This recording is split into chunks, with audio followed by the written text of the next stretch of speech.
तो hello guys, welcome back माय YouTube channel. तो आं दिनै नोंथांमोननो मोनसे गोदान भिडिअ लाना फैलायबाय। आसा खालामो नोंथांमोना भिडिअखौ जोबजासिम नायगोन आरो मोजां नांबा लाइक खालामगोन आरो चैनेलखौ गोदानबा साबस्क्राइब खालामना हो आरो खाथियाव थानाय बेल घन्टाखौ दांना हो। तो अब्ला भिडिअखौ स्टार्ट खालामसै बिना बकचोरी।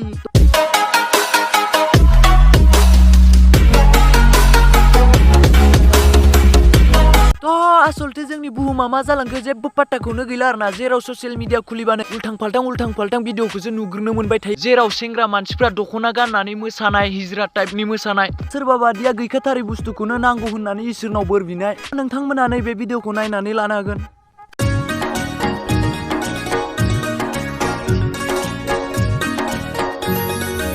स्टाइल है बाबू भैया, राजू का स्टाइल। ये बाबूराव का स्टाइल है।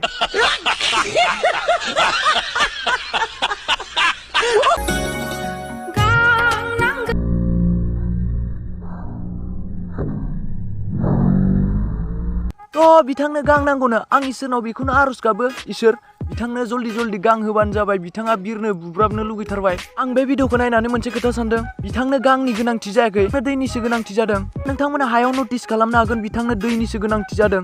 मानो होनोब्ला बिथांनि बारनायखौ नायोब्ला माबा एम्बु बारनाय बादिसो नुयो।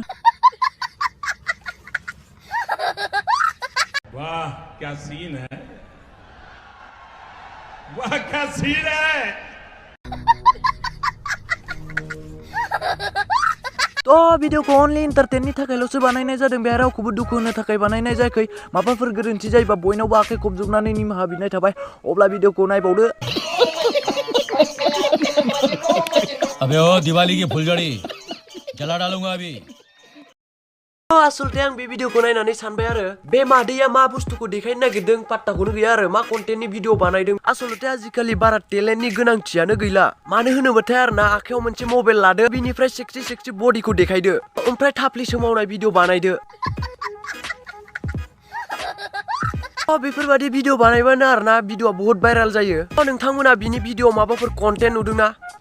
नोंथांमोना गाहायाव कमेन्ट खालामबानो जाबाय बिथाङा मा देखायनो नाजादों। आंथ' सानो बिथाङा गावनि बडिखौनो देखायनो नाजामारदों।